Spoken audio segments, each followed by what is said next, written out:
네, 안녕하십니까. 오늘 강의는 신구약 중간사 9번째 강의입니다. 페르시아로 이제 넘어갑니다. 페르시아는 바벨론 다음의 나라죠. 전 세상을 지배하는 세 번째 나라입니다. 아수르, 그 다음에 바벨론, 그 다음에 페르시아입니다. 아, 제가 말씀드리는 것은 전 세계의 패권을 잡고 있는 나라만 언급을 한 겁니다. 자, 이제 다니엘 5장에 보면 바벨론이 망하는 때가 또 페르시아가 세워지는 때가 BC 538입니다. 538년, BC 538년. 당시는 바벨론의 마지막 왕 벨사살 왕이죠. 벨사살 왕은 교만하여서 그 첫 번째 느부갓네살 왕처럼 교만하여서 그래도 느부갓네살 왕은 꿈도 꾸고 나무 잘려지는 꿈 그래서 7년 동안 미치광이처럼 칠렐레 팔레하고 다니면서 돌아와서 하나님께 영광을 돌렸지만 벨사살 여섯 번째 왕은 어, 느부갓네살 왕의 손자지요. 이 벨사살 왕은 끝까지 교만하면서 흥청망청 밤마다 1,000명의 사람들을 모아놓고 파티를 하는데 그게 그냥 파티가 아니에요. 음란한 파티입니다. 육적으로도 음란한 파티고 또 영적으로도 하나님의 성전에서 가져온 그 집기들, 뭐 컵이나 뭐 그러한 쟁반 같은 것들을 자기 술 파티 하는데 사용을 어, 했지요. 그러면서 교만했던 사람입니다. 그래서 주색 잡기에 빠져서 살았던 사람이고, 그리고 이제 그 538년도 때, BC 538년에 파티를, 1,000명을 모아놓고 파티를 하고 있는 술잔치를 벌이고 있는 그때 손이 나타나서 메네메네 데겔 우바르신이라고 글이 쓰여지지요. 그래서 그것을 해석하는 사람은 다니엘이었습니다. 그 뜻은 왕을 제어봤더니 무게에 달하지 못했다. 하나님께서는 모든 사람을 지켜보시고 그 사람의 끝을 정하십니다. 하나님 앞에 영광을 돌리지 않고 교만한 사람들은 하나님께서 내치시지요. 자, 그래서 이 벨사살 왕에게 당신의 나라는 이제 끝났습니다. 그리고 이 바벨론은 메대와 바사에게 넘어갑니다라고 이야기를 합니다. 이 바사는 페르시아를 바사라고 부르는 거고 그 옆에 메데라는 나라가 있었어요. 사실 이 메데라는 나라가 굉장히 중요합니다. 꼭 알고 지나가야만 됩니다. 이 메데 나라의 도움을 받아서 바벨론도 메데의 도움을 받아서 아수르를 쳤습니다. 그랬던 이제 바벨론인데 이제 바벨론이 나라가 점점 사실은 메대가 바벨론보다 힘이 좀 더 셌어요. 근데 이제 바벨론이 점점 느부갓네살 왕이 힘이 점점 세지면서 메대까지도 이제 테이크오버를 하게 되지요. 근데 그때 그 바벨론의 마지막 날 30절 5장 30절입니다. 그날 밤에 그 손이 나와서 썼던 그날 밤에 갈대아는 바벨론을 이야기합니다. 그 지역에는 갈대가 많았대요. 그래서 갈대아 사람, 갈대아 왕, 뭐 이렇게 이야기를 합니다.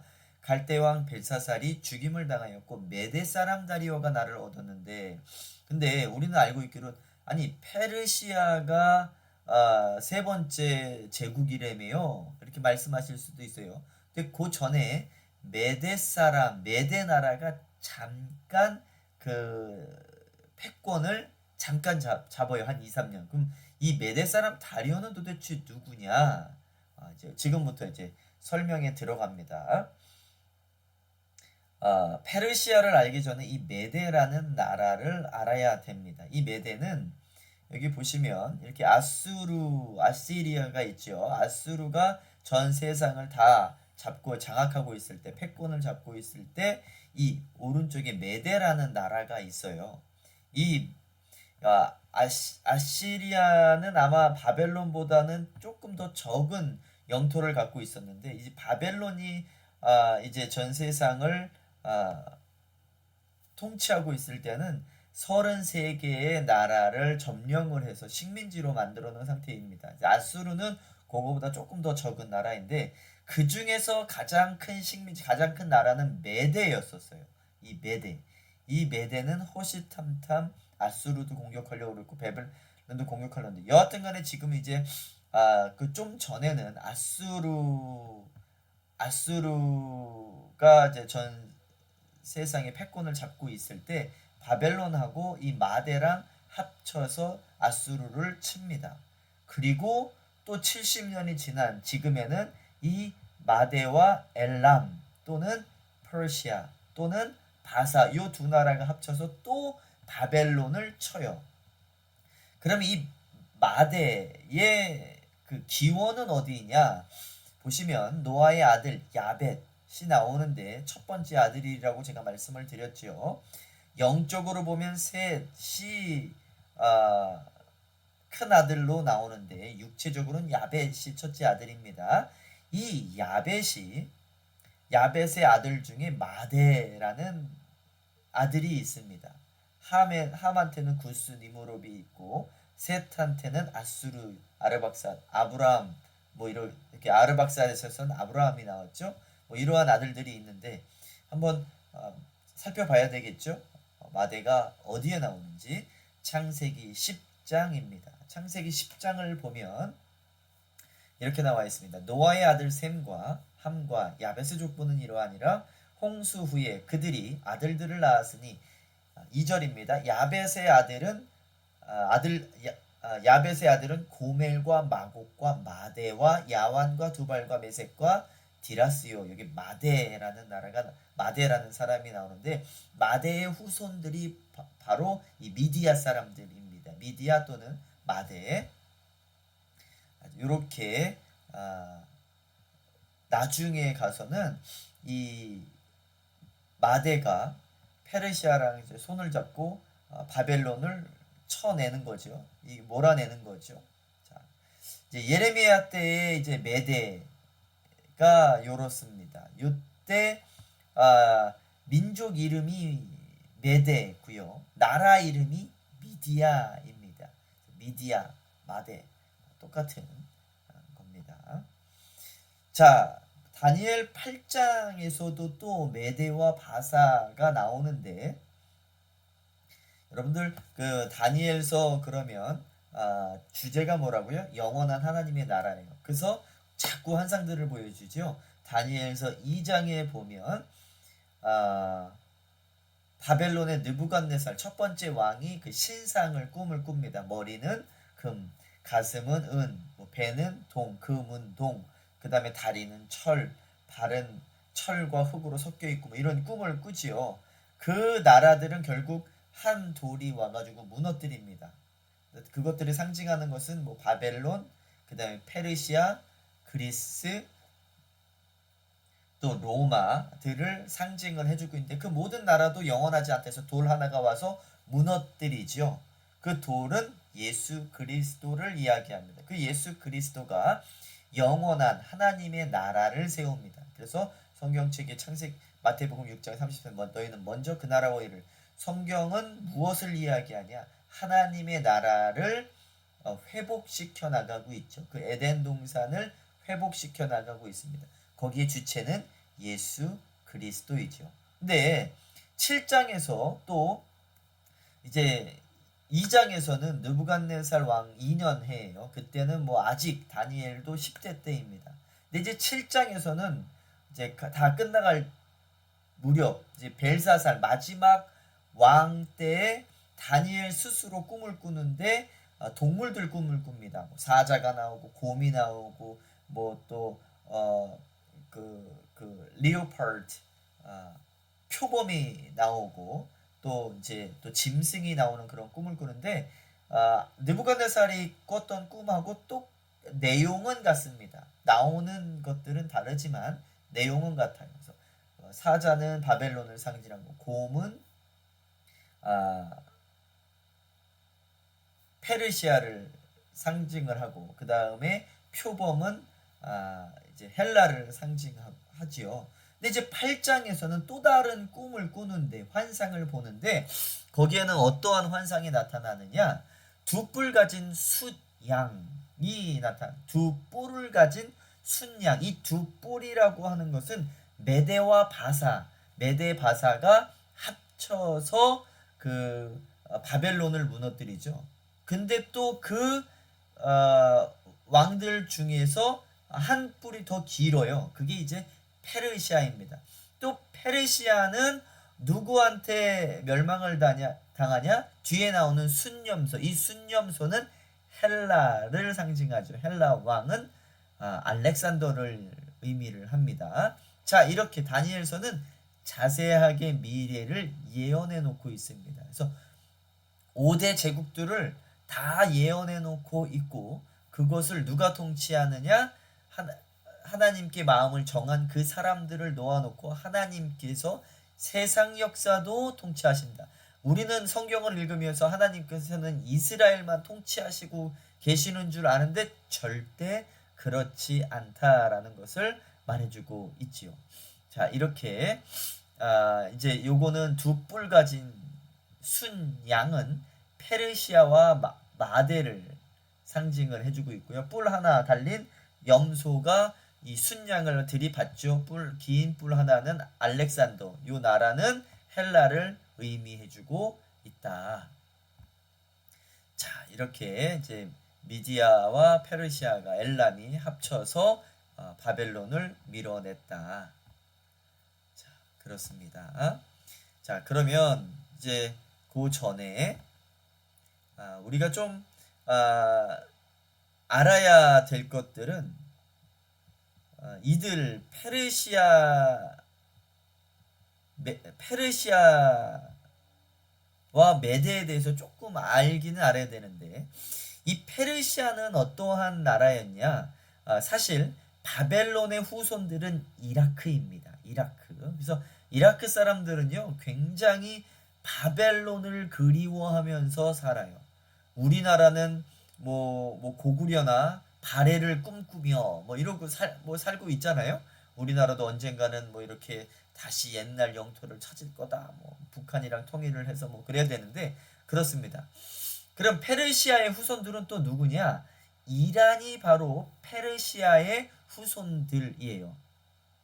페르시아와 메데는 이제 페르시아와 함께 메소포타미아와 인도 사이에 놓인 이란 고원지대에 살았습니다. 그들은 스스로, 이제 페르시아 사람들은 스스로 아리아누, 즉 귀족들이라고 스스로 불렀는데, 여기서 유래되어서 그들의 나라는 아리아나가 돼요. 아리아나가 나중에 뭘로 되냐? 이란이 됩니다. 그러니까 페르시아는 어느 나라 사람들이었다? 아리아나. 아리아나 사람들이 결국은 나중에 지금 현재 이름을 뭘로 바꿨다? 이란으로 바꿨다. 그렇습니다. 이제 이 페르시아의 역사고, 다시 이제 메대로 돌아와서, 메대는 제일 처음에 어디서부터 나오냐? 최초의 기록, 역사적 기록은 BC 이제 900년도 때지요. 이때가 지금 538년도 때니까 지금 3,400년 전 이야기를 하는 겁니다. 그때 아수르의 살마네셀 3세가 굉장히 유명했어요. 그래서 북이스라엘을 자주 공격하고 이제 나중에는 결국 이 아수르가 북이스라엘을 멸망시키는데, 이때서부터 역사에 등장하기 시작을 합니다. 이 메대가. 이 메대는 또 어떻게 언급이 되어지냐면, 열왕기하 17장 6절, 열왕기하 18장 11절에 보면 이제 북이스라엘이 아수르에 의해서 멸망당하잖아요. 근데 이 아수르의 정책은 그 어떠한 나라를 멸망시키고 식민지화시키면 그 나라 사람들을 데리고 와서 아수르로 데리고 와요. 그래서 북이스라엘 사람들을 어디로 데려왔느냐? 아수르의 대도시 니느웨이나 메대로 데리고 왔어요. 그리고 메대랑 니느웨이 사람들을 이 북이스라엘로 데리고 왔습니다. 그리고 합쳐놔요. 다 자기네 나라 사람들로 만들기 위해서. 그래서 그렇게 합쳐진 사람들을 우리가 뭐라고 부르냐? 이제 더 이상 북이스라엘 사람들이라고 그러지 않고 사마리아인, 그러니까 사마리아인들은 이스라엘 사람들과 메대 사람들과 니느웨 사이 아수르 사람들이 섞여진 사람들을 바로 사마리아인이라고 합니다. 그래서 이스라엘 사람들은 이방 사람들을 개 취급했는데 개 취급도 안 했던 사람들은 바로 이 사마리아 사람들은 너희들의 정조를 지키지 못하고 다른 사람들이랑 섞였다. 근데 뭐 그게 자기들이 잘못 섞이고 싶어서 섞인 겁니까? 근데 하나님의 말을 안 들어서 그렇게 섞인 것도 있죠. 자기네들 잘못이기는 하긴 하지만 그렇다고 해서 그걸 reasonable 해가지고 사마리아 사람들을 개 취급하고 싫어한다. 이거는 성경적이지 않습니다. 자, 이제 역사가 헤로도토스가 BC 700이지 헤로도토스는 BC 700에서 647년 이제 그때에 데이코스라는 사람이 이제 일어나는데 이제 역사가 헤로도토스가 이제 말을 하기를 이제 메대 족속 데이코스라는 사람이 일어나서 메대 족속을 통일을 해요. 그때 당시 BC 700년 쯤에 그리고 엑바타나를 수도로 세웁니다. 그러니까 점점 커져가고 있는 거죠. 900년도 때 BC 900년도 때 아수르가 통치할 때는 메디아라는 나라가 잠깐 언급은 되지만 아수르의 어떠한 지방 도시 정도 되지만 이 미디아라는 나라가 점점 커지기 시작을 해요. 그래서 엑바타나를 수도로 세우고서 점점 커지기 시작을 합니다. 또 이 메데라는 나라가 이사야 때도 언급이 되어지는데 아수르가 아주 가장 강력한 나라였지만 그 옆에서 미디아도 틈틈이 나라를 또 성장시켜가며 커져가며 틈틈이 침략을 엿보고 있었을 그때입니다. 그래서 이사야서 21장 2절을 보면 엘람 이게 엘람이에요. 이 엘람은 페르시아와 같이 이렇게 부르기도 합니다. 그래서 그 엘람과 그러니까 이사야 21장 2절에 보면 엘람과 메대를 통한 바벨론의 예언을 바벨론의 멸망을 예언을 해요. 거기서 나오는 그 메대가 바로 이 메대입니다. 자, 이 메대는 이사야 때서도 언급을 하고 있었다. 그래서 이사야가 예언할 당시 남유다는 바벨론과 함께 아수르의 그 헤게모니에서 고통을 받고 있었을 그때입니다. 그때는 바벨론이나 페르시아가 헤게모니를 잡지 못하고 있을 때예요. 그런데 이사야는 당시 헤게모니를 잡던 아수르와 아직 크게 일어나지 않았던 바벨론이 어떻게 멸망할 건지를 지금 예언하고 있는 거예요. 200년 전에 이 메데 나라가 어떻게 멸망할 건지, 뭐 바벨론이 어떻게 멸망할 건지, 페르시아가 어떻게 멸망할 건지를 이미 이사야 때부터 예언해 놓고 있다. 이사야, 그 다음 예레미야, 그 다음 다니엘이죠. 다니엘 때부터 이사야는 벌써 다니엘이 지금 끝나가는 무렵인데 그때 지금 이사야에서는 이미 이때를 다 언급해 놓고 예언해 놓고 있다. 그래서 하나님의 성경책을 보면 우리가 세상 역사랑 같이 읽어야 되는 이유가 이렇습니다. 또 말씀드리지만 하나님은 이스라엘에 대해서만 예언해 놓고 이스라엘만 혼내고 왜 안 돌아 그러지 않아요. 전 세상을 같이 통치하고 계신다. 예언대로요. 이제 아수르가 바벨론에 의해서 멸망을 하지요. 그리고 남유다도 바벨론의 포로가 됩니다. 그 예언대로 이루어지죠. 물론 이사야 21절에서 보면 이사야 21장 2절에서 보면 이제 바벨론은 메데 바사와 서로 우호적인 관계를 계속해서 지속하고는 있었지만 이사야 21장에서 말하는 것은 바벨론도 결국 크게 일어날 메데와 바사에 의해서 멸망당할 것이라고도 또 예언을 하고 언급을 하고 있습니다. 그 모든 것들이 다 이루어졌죠. 200년 뒤에. 자, 이사야 22장에서 22장 15절 그 뒤편을 보게 되면 15절에서 25절을 보면 당신은 당신은 히스기야 왕의 국고를 맡은 자 애굽파의 우두머리의 기회자였던 부패와 관리 셈나가 한 명 나오지요. 셈나에 대한 경고의 예언이 25절에도 또 이렇게 나오고 있습니다. 그러니까 이사야서도 예언서예요. 성경 전체가 다 예언서예요. 그러니까 요 메디아, 엘람, 페르시아, 바벨론만 예언을 하는 것이 아니라 하나님께서는 이집트에 대해서도 예언을 하고 있는 것을 알 수가 있습니다. 자, 이제 메데라는 나라에 대해서 이제 본격적으로 한번 들어가 보겠습니다. 이때 이제 바벨론 시대 때, 이제 아수르 시대 때 메데도 그 아수르 밑에 있었던 식민지 중에 하나였는데 어떠한 나라인데 가장 큰 나라였었다. 그래서 메데와 바벨론이 손을 잡고 아수르를 치고 나중에는 메데와 페르시아가 손을 잡고 바벨론을 무너뜨립니다. 그러니까 이 메데가 굉장히 역사적으로 중요한 역할을 하고 있습니다. 메데 나라에 대해서 조금 살펴보면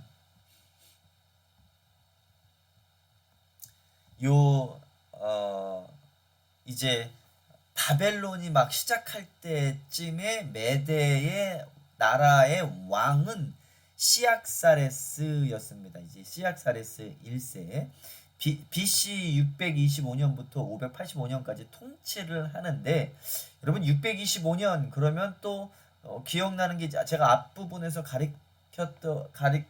가르쳐드렸던 날짜이기도 한데 저 625년이 언제냐면 바벨론의 첫 번째 왕은 느부갓네살 왕이죠. 근데 이제 느부갓네살 왕이 사실 아수르에게 구테타를 일으킨 것은 아니에요. 그 아버지가 구테타를 나보폴라살이라는 그 아버지가 느부갓네살의 아버지가 구테타를 일으키죠. 그 구테타를 일으켰을 때가 625년입니다. 그때 나보폴라살 혼자서 구테타를 일으킨 것이 아니라 그 메데의 키악사레스도 같이 구테타를 일으킵니다. 동참을 합니다. 그래서 이 메데의 시악사레스와 느부갓네살 왕은 굉장히 친해요. 그러면서 나라가 그 아수르를 무너뜨리고 나라가 같이 커갑니다. 이제 결국 바벨론이 이 메데까지 점령을 하게 나중에는 되지만 자, 이 시악사레스는 이 세상 역사에서 굉장히 유명하게 다뤄져야 될 사람이에요. 꼭 알아야만 되는데 이제 중요한 것은 이 시악사레스가 자녀를 낳아요. 아스티아게스라는 아들을 낳고 아미티스라는 딸을 낳습니다. 근데 아미티스 들어보지 않으셨나요? 아미티스. 우리 바벨론을 배울 때 첫 번째 왕 느부갓네살 왕의 아내 이름이 아미티스였어요. 기억하시나요? 그래서 이 아미티스와 결혼을 했는데, 그러니까 결혼을 했던 것은 화친하기 위해서, 그러니까 바벨론하고 메데랑 우리 같이 편 먹고서 아수르를 무너뜨리는데 서로 싸우지 말자. 그래서 화친의 의미로 시악사레스 왕의 딸과 이 느부갓네살이 결혼을 합니다. 근데 이 아미티스가 사막으로 결혼을 해서 오잖아요. 그러니까 느부갓네살 왕 바벨론이 세운 나라는 사막이잖아요. 근데 이 메데는요 아주 숲이 우거지고 초원이고 자연이 아주 보기 좋은 그러한 나라였습니다. 그래서 우울증에 향수가 있었다라고 해요. 그 홈식, 자기네 나라를 그리워하는 아주 그 향수가 있었다라고 하는데, 그래서 이 느부갓네살 왕이 아내를 위해서 8대 불가사의 중 하나 만드는 게 있죠. 뭐라고 했죠? 하늘정원, 행잉 가든이라고 해서 그 사막에다가요 메대에 있는 나무, 아름다운 나무들, 잔디들, 뭐 꽃들을 죄다 갖고 와가지고 거기에 꾸며 놓습니다. 이게 8대 불가사의라고 하는데 바로 그 느부갓네살이 그 하늘 정원을 만들었던 목적이 이 아미티스 때문에 그렇습니다. 이 아미티스는 누구의 딸이라고요? 그 메대의 왕 시악사레스의 딸이라고요. 이제 중요한 것은 이제 시악사레스 아버지는 죽고 이제 아스티아게스가 이제 왕 자리에 앉습니다. 메데 미디아의 왕 자리에 앉습니다. 그래서 이 아스티아게스 때 이 메데 나라가 가장 영토를 많이 확장했다라고 합니다. 자, 근데 이 아스티아게스는 또 아들을 낳는데 시악사레스 2세와 또 딸 만다네라는 딸을 낳습니다. 이제 어느 날 이 아스티아게스가 꿈을 꾼 거예요. 근데 딸이 나왔는데 그 딸이 소변을 봤는데 그 소변이 이 세상을 꽉 찼 꿈을 꿨습니다. 그래서 너무 이상해서 이게 무슨 꿈일까? 그러고 있는데 또 하나 꿈을 꿨는데 또 딸 만다네가 나와서 밑에서 그 이제는 소변을 보는 게 아니라 그 밑에서 포도나무가 쭉 자라기를 시작을 했대요. 그러면서 그 포도나무가 온 세상을 덮었더라. 뭐 이제 그러한 꿈을 꿨습니다. 그래서 도대체 이게 이해가 안 가고 이게 또 어떠한 꿈일까? 그래서 점술가들, 점쟁이들, 무슨 박사들을 다 불러 모아놓고 이 꿈을 해석하라라고 하니까 이구동성으로 이렇게 해석을 했다라고 합니다. 당신의 딸 만다네가 자녀를 낳을 것인데 아들을 낳을 것인데 그 아들이 전 세상을 지배할 것입니다라고 예언을 했다라고 합니다. 그래서 이 아스티아게스가 아니 뭐 자기는 나이 들어서 죽고 뭐 손자에게 뭐 아들을 뭐 주면 되지. 근데 이게 또 아들의 아들의 자기 아들들이 또 나라를 이어받아야 되는데 딸의 아들이 받는 건 이제 또 용납을 못했었던 것 같아요. 그래서 이 아스티아게스가 이 만다네를 죽이지는 못하고 또 유배식으로 그 메대에 속해 있던 작은 나라 중 하나 그 작은 나라가 어떠한 나라였냐면 바로 바사 페르시아였습니다. 그 페르시아 왕에게 결혼을 시켜버려요. 이 조그만 나라에서 뭐 어떻게 뭐 크게 성장하지 못하겠지 하고서 그때 당시에 바사 페르시아의 왕은 캄비세스였어요. 그 캄비세스 왕에게 만다네를 그냥 시집을 보내버립니다. 그러면서 이 아스티아게스가 신하이자 친척이에요. 하르파고스라는 그 신하에게 야, 저 만다네 좀 잘 좀 지켜보고 있다가 혹시 아들을 낳게 되면 죽여버려라. 무섭죠. 뭐 옛날에는 뭐 지금도 마찬가지만 이 세상의 역사는 아버지와 아들의 싸움이라고 하잖아요. 근데 여하튼 간에 그렇게 아스티아게스가 신하 하르파고스를 보내서 만다네를 지키면서 아들이 나면 죽여버려라 라고 합니다.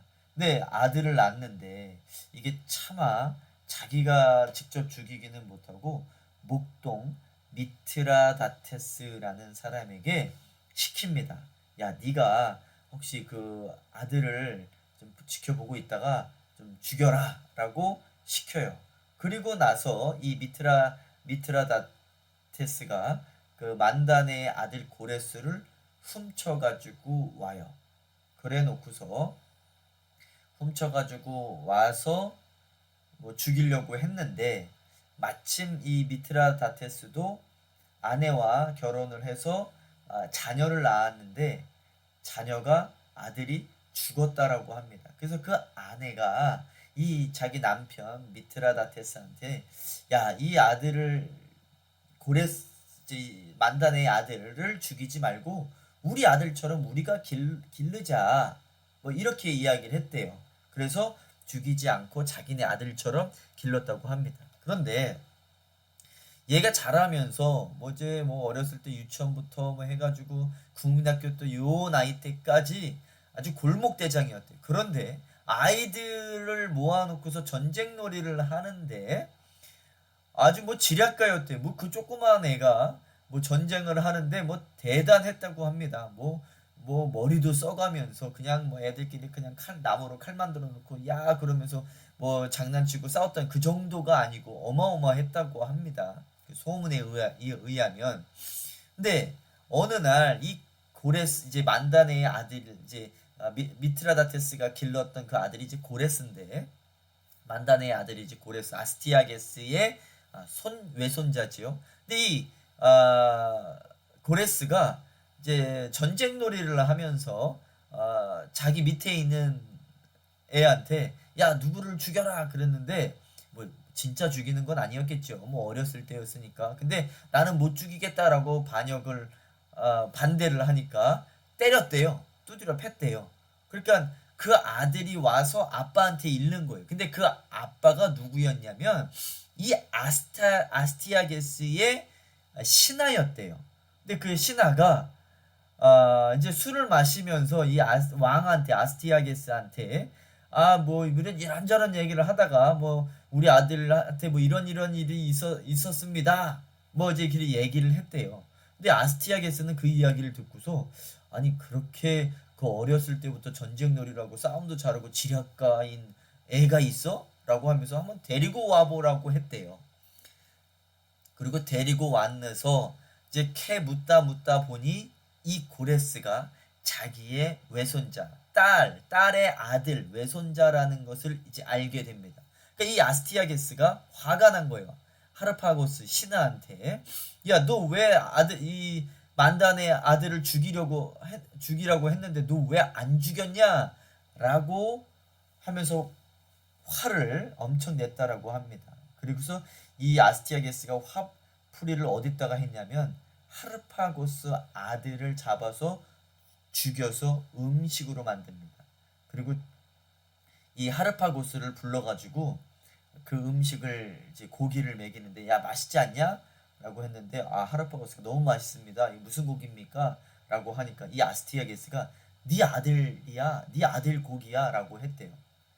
참 무서운 이야기이긴 합니다만은 여하튼 간에 하르파고스는 왕이 그렇게 했다는 곳에서 뭐 어떻게 뭐 죽일 수도 없고 씩씩대고 화내 울분을 토하고는 했지만 어떻게 할 수는 없는 상황이었는데 나중에 이 고레스가 쿠데타를 일으켜서 이 미디아를 점령할 때 하르파고스가 이 고레스를 도와서 이 아스티아게스를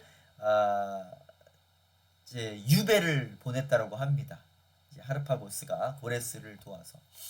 자, 이제 이러한 이야기가 바로 이 메데 나라의 이야기입니다. 그래서 이 고레스가 결국 나중에 커서 할아버지를 몰아내고 할아버지를 유배를 보내요. 이렇게 도왔던 게 누구라고요? 이 하르파고스였다. 근데 이 당시에 아들인 시악사레스는 고레스가 너무 세니까 삼촌이죠, 삼촌. 이 시악사레스 2세 성경에 나오는 다리오입니다. 그래서 이 삼촌은 차마 고레스한테 반기를 들지 못했어요. 아버지가 유배를 가는데도 차마 이 다리오는 뭐 어떻게 할 수가 없었습니다. 고레스가 너무 셌으니까. 그래서 이제 고레스는 이 메디아까지 점령을 하고 고레스는 이제 사실은 어느 나라 왕이었죠? 이 페르시아의 왕이었었지요. 그리고 이제 뭐 나중에 그렇게 해서 다 알고 나서는 결국은 이 고레스를 좀 왕궁에서 살게 하다가 그냥 엄마한테 보냈대요. 그래서 이제 엄마한테 진짜 엄마 만다한테 가서 성장을 하고 페르시아의 왕이 돼서 다시 돌아와서 아스티아게스를 칠 때 하르파고스가 도와서 아스티아게스를 같이 치고 아스티아게스는 유배를 보내고 이 다리오도 마찬가지로 고레스 편에 붙었어요. 고레스가 너무 강력하다 보니까. 그래서 이제 고레스가 이 메대를 점령을 하면서 그냥 스틸 다리오 왕한테 그러니까 삼촌한테 그냥 당신은 메대 나라의 왕으로 있으라고 한 상태였습니다. 그러니까 바지 사장 같은 거였죠. 그러니까 허수아비 왕 정도였습니다. 근데 이 시악사레스 2세가 성경 인물로는 누구냐? 바로 다리오입니다. 이 고레스가 메디아를 침략을 하고 그 다음에 바벨론을 침략할 때 이 다리오가 함께 고레스를 도와서 바벨론을 쳐요. 그 인물이 바로 다리오예요. 자, 한번 볼까요? 우리 아까 전에 읽었던 죄송합니다. 우리 아까 전에 읽었던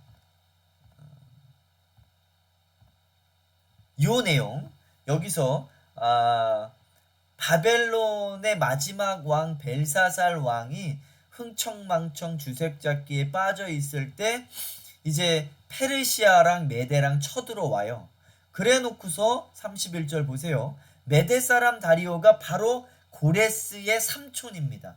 그런데 왜 고레스가 이 나라 바벨론을 접수하지 않고 메대 사람 다리오가 삼촌이 이 바벨론을 접수하게 내버려 뒀을 거예요. 사실은 내버려 둔 것이 아니라 고레스가 시킨 겁니다. 삼촌, 이 나라도 당신이 그냥 통치하세요. 나는 지금 전 세상을 다 점령을 해야 되기 때문에 이 아수르 바벨론을 완전 쳐야 되기 때문에 그래서 끝까지 다 치고서 나라를 확장해야 되기 때문에 잠깐 당신이 이 바벨론 왕자리에 앉아 계세요. 그리고 나서 2, 3년 동안 이 자리에 앉아 있습니다. 그러면서 그때 이제 6장에 나오는 게 이제 다리오 이제 사자굴 이야기인데 그때 이제 다니엘을 싫어했던 그 신하들이 왕의 신하들이 이 다니엘을 어떻게든 죽이려고 왜 다니엘이 권력을 너무 많이 갖고 있으니까 너무 많이 신의를 갖고 있으니까 그러니까 이 다니엘은요 바벨론의 모든 왕들한테 신임을 받았던 사람이고 심지어 이제 막 메대에서 있었던 그 다리오 왕도 이 바벨론을 침공을 하고 접수를 했을 때도 다니엘을 너무나도 잘 알고 있었어요. 왜냐하면 실질적인 통치는 다니엘이 하고 있었기 때문에 그 다니엘은 공의와 정의로 이 세상을 다스려가고 있었기 때문에 이 식민지 모든 나라들은 누가 실질적인 통치자라는 걸 다 알고 있었고 다니엘이라는 것도 알고 있었고 또 다니엘이 얼마나 공의와 정의로 잘 다스리고 있는지도 알았어요. 그래서 다리오도 이 바벨론을 쳐들어왔을 때 이 다니엘을 굉장히 신임하고 있었습니다. 그런데 아니 다른 나라가 왔는데도 불구하고 또 다니엘이 신임을 받으니 다른 신하들은 너무 싫었겠죠. 그러니까 이 신하들이 다리오한테 이렇게 이야기를 합니다. 왕이시여 당신에게만 기도하게 하시고 다른 신들에게는 기도하지 말게 하옵소서. 이제 다니엘이 하루에 3번 기도하는 걸 알고서 그런 조서를 꾸미라고 하죠. 그래서 아무 생각 없이 다니엘은 그 조서를 꾸몄다가 다니엘이 이 법을 어겼습니다 라고 하니까 다리오는요 다니엘을 너무 사랑했고 너무나도 잘 알고 너가 정말 그렇게 기도했느냐 지금부터 하지 말아라. 한 달 동안이니까 한 달 동안만 하지 말아라. 그러니까 난 그렇게 할 수 없습니다. 난 하나님을 위해서 기도합니다. 그러니까 그 사자굴로 보내면서 그때가 다니엘이 90세예요. 다니엘을 보내면서 네 하나님이 너를 지켜주실 거를 믿는다 뭐 이렇게 이야기를 하잖아요. 그렇게 말했던 사람이 바로 이 다리오 왕입니다. 고레스의 삼촌 다리오 왕. 그러면서 다니엘이 그 사자굴에 들어갔다가 하나도 상하지 않고 다시 나왔는데 다리오가 하나님을 찬양하죠. 너의 하나님이 진짜 왕이다. 그러면서 그 모함했던 그 신하들을 사자굴에 넣었는데 땅에 닿기도 전에 그 사람들이 잡혀 먹었더라. 사자에게 잡혀 먹었더라 라는 이야기가 성경책에 나옵니다. 아주 자세하게 나오는데 그 고레스와 성경책에는 고레스와 아스티아게스 만다네 이 이야기는 성경에 나오는 이야기는 아닙니다. 헤로도토스 그 역사가 책에 나오는 내용들입니다. 그러니까 요 내용들하고 어디랑 연결되어질 수 있느냐를 볼 때 다니엘서 다리오랑 5장에 나와 있는 다리오랑 연결할 수 있다. 근데 성경에는 다리오라고 나와 있지만 세상 역사에서는 뭐라고 나온다라고 했죠? 여기에 시악사레스 2세, 요 아버지는 아스티아게스, 그리고 그 할아버지는 시악사레스 1세 또는 시악사레스, 키악사레스라기도 라고 하기도 합니다. 자, 요렇게 해서 이제 그리고 나서 이제 고레스가 2, 3년 안에 이제 바벨론을 완전 무너뜨리고 전 세상의 히저마니, 헤게모니, 패권을 다 잡고 왕 위에 올라섭니다. 그게 페르시아의 일대 왕을 고레스라고 합니다. 그러니까는 다리오는 페르시아의 일대 왕은 아니에요. 스틸 메대의 왕입니다. 그리고 뭐 다시 메대 왕으로 아마 내려갔겠죠. 그 각 나라 그 식민지의 나라들은 뭐 각 나라의 왕들이 다스려야 되니까. 그리고 그 사람들은 그 뭐 바벨론이든 페르시아든 그 조공을 바치면 되니까 고레스가 이렇게 첫 번째 바벨론의 첫 번째 왕이 되어집니다. 그래서 이렇게 고레스가 첫 번째 왕이 되어지고요. 그 삼촌이 다리오, 잠깐 요 바벨론과 페르시아 사이에 있었던 왕이 삼촌이다. 메대 왕, 고레스의 외삼촌이다. 그리고 이제 두 번째 왕이 캄비세스 2세고 세 번째 가짜 스메르디스가 있고요. 이제 네 번째 다리우스 1세가 있는데 굉장히 중요합니다. 다섯 번째 크세르크세스 아하수에로 왕인데 이 아하수에로 왕이 바로 에스더의 남편입니다.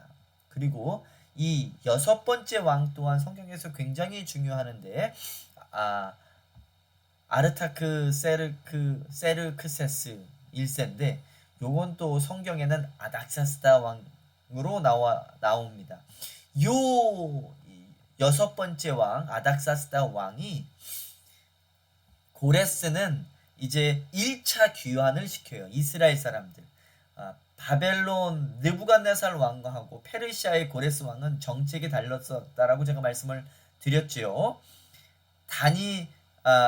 바벨론의 느부갓네살 왕은 모든 지혜롭고 똑똑한 사람들은 각 식민지에서 다 잡아와서 바벨론에서 길러지며 바벨론이 중앙 통치를 할 수 있게끔 그렇게 만들었던 사람이라면 고레스는 달라요. 모든 식민지, 모든 유능한 사람들을 각 나라로 다시 돌려보냅니다. 그 이유는 그 나라들이 또 힘이 생겨지고 커져야 또 농사도 잘 짓고 돈도 많이 벌어야 조공을 더 많이 바칠 수 있으니까 그렇게 모든 사람들을 돌려보냅니다. 그때 이 고레스가 똑똑한 사람들만 보내는 것이 아니라 이스라엘 사람들 전체를 귀환을 시킵니다. 그것은 하나님께서 예언해 놓으신 말씀이지요. 그리고 1차 귀환이 바로 이 고레스가 있고 2차, 3차 귀환이 아닥사스다입니다. 2차 귀환에서는 에스라가 있지요. 3차 귀환에서는 느헤미야가 있습니다. 에스라, 느헤미야. 이 에스라, 느헤미야는 원래 성경책이 한 권이었다라고 합니다. 근데 이게 나눠놨죠. 구약에서 에스라, 느헤미야를 나눠놨고 신약에서도 한 권이었던 책이 있죠. 누가복음과 사도행전은 한 권이었는데 나눠지게 되어졌죠. 그건 뭐 인위적으로 그냥 나뉘어 놓은 것입니다. 네, 요 여섯 번째 왕 또한 굉장히 중요하다. 그래서 중요한 페르시아의 황제들 중요한 사람들 고레스, 다리우스, 아하수에로, 아닥사스다. 요렇게 네 왕이 중요하다. 이제 그리고 나서 이제 일곱 번째, 여덟 번째, 아홉 번째, 열 번째 왕이 있는데 마지막 왕이 다리우스 3세예요. 요때 이제 멸망을 하는데 어느 나라한테 멸망을 한다? 헬라한테 멸망을 당한다. 조금 더 자세하게 한번 들어가 보겠습니다. 페르시아의 황제, 이제 그 전에 이 페르시아는 어디와 연관되어 성경책 어디와 연관되어 있느냐? 다니엘, 학개, 스가랴, 에스더, 에스라, 느헤미야, 말라기와 연관되어 있는 게 바로 페르시아다. 그래서 우리가 이제 세상 역사 페르시아도 잘 알아야 요 성경책도 이해하는데 아주 쉽다. 그래서 제가 중간사가 너무너무 중요하다. 다니엘, 학개, 스가랴, 에스더, 에스라, 느헤미야, 말라기에서만 하나님께서 통치하시는 것이 아니라 세상 역사에서도 하나님께서 통치하신다. 자, 첫 번째 고레스 왕이 아까 전에도 말씀드렸죠. 고레스 칙령을 내립니다. 이스라엘 사람들은 다 돌아가라. 그래서 에스라 1장 제가 다음 시간에 이거를 읽어드리면서 조금 더 자세하게 나가드리겠습니다. 다니엘을 조언자로 삼고, 다니엘은 성경책 예레미야를 읽다가 이렇게 했다고 했죠. 70년 뒤에 하나님께서 되돌려 보내주리라 라고 약속했는데 두 손 들고 기도하죠. 머리에 재를 뿌리고, 하나님 우리 백성들을 돌려 보내주시옵소서. 그 언약하셨던 것들을 성취하여 주시옵소서. 여러분, 우리의 기도는 이런 말씀을 붙들고 이것을 성취하여 주시옵소서, 이루어 주시옵소서. 이미 다 예언하신 거 어차피 성취하실 거 뭘 기도합니까? 그런데 우리가 하나님의 일에 동참한다라는 의미가 바로 이러한 것입니다. 무슨 교회에서 일하고 이런 것들이 아니라 하나님이 예언해 놓으신 그것을 가지고 같이 기도하는 게 바로 하나님 사역에 동참한다라는 것입니다. 그래서 우리도 요한계시록에 보면 마라나타 주 예수여 어서 오시옵소서. 우리는 제일 처음 기도할 거가 이 기도예요. 주여 어서 오시옵소서. 오셔서 공의와 정의로 이 세상을 심판하여 주시옵시고 악인들을 그래서 시편에 보면 다윗이 이렇게 기도하는 것들이 굉장히 많아요. 악한 자들을 심판하여 주시옵시고 벌하여 주시옵시고. 여러분, 다윗은 굉장히 싸움을 잘하는 사람이었지만 하나님께 기도하지 않고 하나님의 허락 없이 나가서 싸우거나 그러지 않았어요. 그게 하나님께서 다윗을 사랑했던 모습입니다. 하나님의 허락이 떨어져야만 가서 나가서 싸움을 하고 승리를 했습니다. 자, 다니엘도 예레미야서를 읽고서 이제 읽다 보니까 70년 뒤에 되돌려 주시기로 하셨으면 하나님 지금이 그때 아닙니까? 되돌려 주시옵소서 라고 기도를 하지요. 그리고 돌려 보내줍니다. 그게 에스라 1장에 나와요. 또 다니엘 10장에서도 나오고. 자, 이제 두 번째 캄비세스 2세가 나오는데 에스라 4장 6장에 아수에로 왕이 나오는데, 이 아수에로 왕은 그 다섯 번째 왕 에스더의 남편 아수에로 왕인데 이름이 똑같습니다. 그래서 그 아수에로가 아니다. 다섯 번째 아수에로, 에스더의 남편이 아니다 라고 말씀을 드리고요. 이 캄비세스는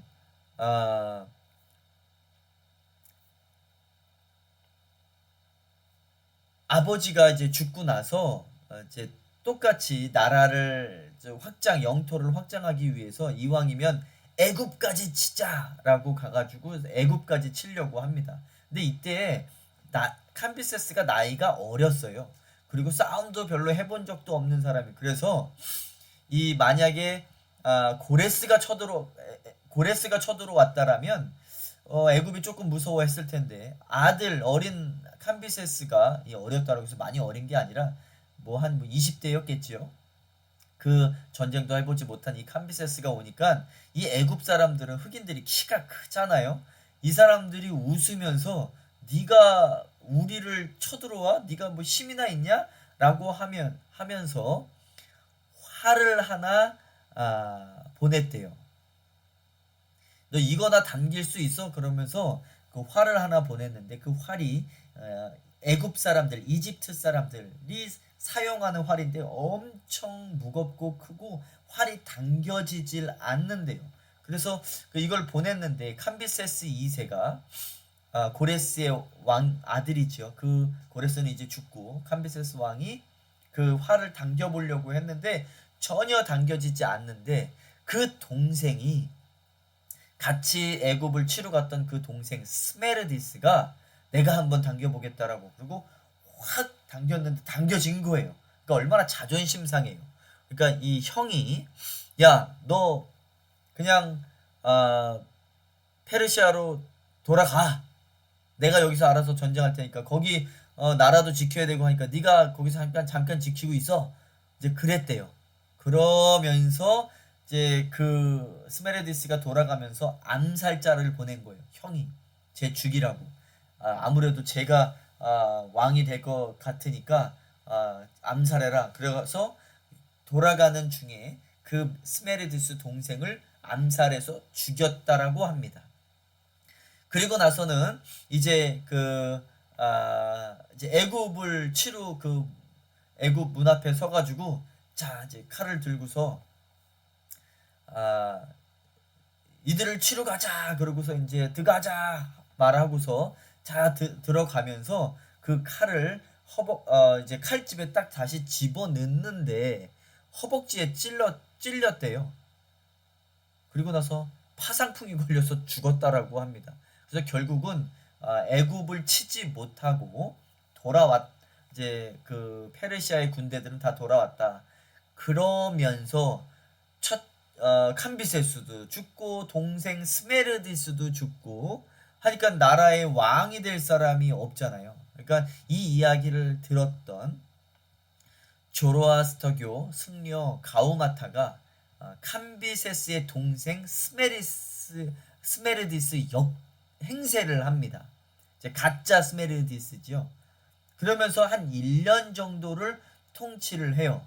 근데 알고 보니까 이 사람이 진짜 스메르디스가 아닌 거예요.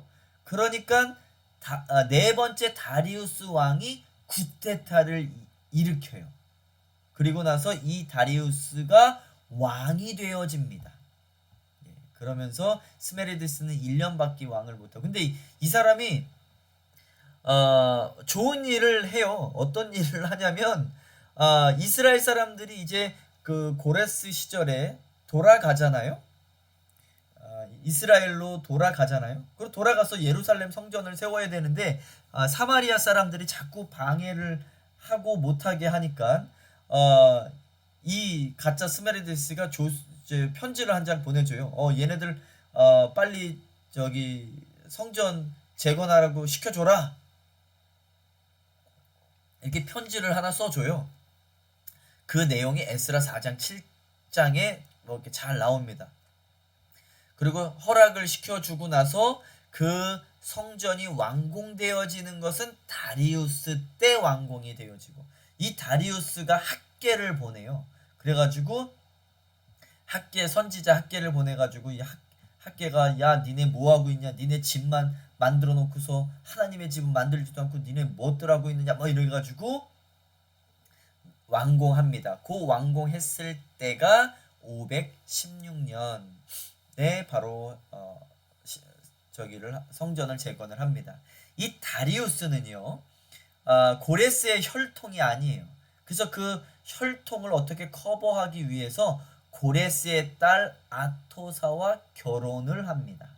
그리고 나서 이제 사람들이 너 왕의 혈통도 아닌데 뭐 이제 그럴까봐 사람들의 일단 고레스의 딸 아토사와 결혼을 하고 두 번째는 나라를 확장을 시켜요. 그래서 많이 나라를 확장을 시켜요. 정신을 다른 데 팔게 하기 위해서 군사들을 모아가지고 남자들을 모아서 그 전쟁 영토 확장을 하러 다닙니다.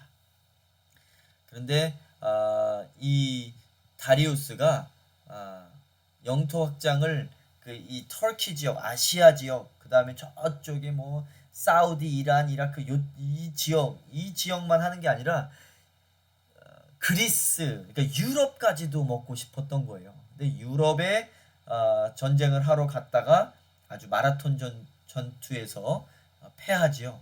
그래서 이란 사람들은 이란 올림픽 할 때 마라톤 전투에서 그리스한테 졌기 때문에 마라톤을 하지 않습니다. 실제로 이란에서 올림픽을 열었을 때 마라톤이 없었어요.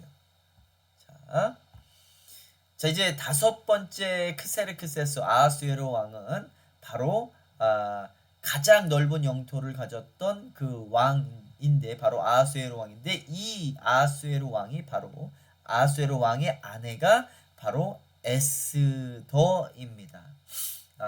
첫 번째 부인 와스티 왕후한테 잔치에 좀 와줘라 라고 했는데 오질 않아요. 그러니까 갑자기 승질이 나서 폐위를 시켜요. 그리고 나서 이제 이제 전쟁을 하러 가요. 이제 아버지가 다리오 왕이 이제 이 크세르크세스는 다리오 왕의 아들입니다. 그 아수에로 왕이 아버지가 그리스를 치러 갔다가 대패를 하고 왔잖아요. 이제 그걸 복수하기 위해서 또 그리스를 쳐들어갑니다. 그래서 그걸 이제 페르시아 전투 두 번째 페르시아 전투라고 하는데 뭐 테르모필레 전투에서는 이겨요. 이게 300 뭐 기억나시나요? 300 제가 다음 시간에 조금 더 설명을 한번 해드리고요. 그때는 이기는데 살라미스 해전에서는 또 참패를 합니다. 이게 다섯 번째 왕이고 여섯 번째 이제 아르타크 세르크세스 1세가 아닥사스 왕인데 이 아닥사스 왕은 2차 포로 귀환을 보내고 에스라 편에 2차 포로를 귀환시키고 또 느헤미야 편에 3차 포로를 귀환을 시킵니다. 그 사람이 바로 이 아닥사스다. 이 아닥사스다도 그리스 이제 할아버지와 아버지의 복수전을 하는데 또 이 사람도 져요. 그리고 나서 이제 그 아들 다리우스 2세가 또 계속해서 전쟁을 일으킵니다. 그리스와 펠로폰네소스. 그 여러분들 그리스 역사에서 보시면 펠로폰네소스 전쟁이 있지요. 굉장히 유명한 전쟁인데 이게 바로 그리스와 다리우스 페르시아와 전쟁했던 전쟁이 바로 펠로폰네소스 전쟁입니다. 그리고 그 다음에 코린토스 전쟁이 또 하나 있죠. 이것도 마찬가지로 페르시아와 헬라와 전쟁을 일으켰는데 다 져요. 그리고 결국 다리우스 때 또 전쟁을 일으키는데 세 번의 전쟁을 또 일으킵니다. 다 지고 그때 멸망을 합니다. 자, 다음 시간에는요. 이제 조금 더 깊게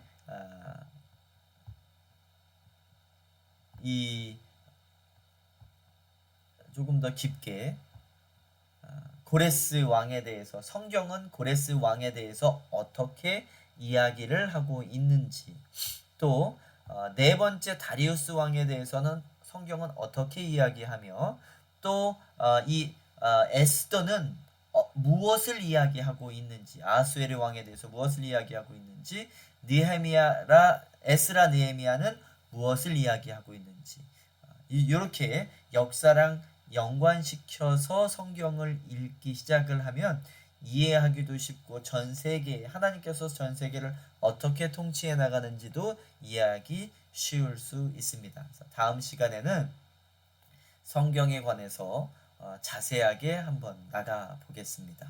자, 오늘 여기까지 하고 다들 수고하셨습니다. 다음 시간에 뵙겠습니다.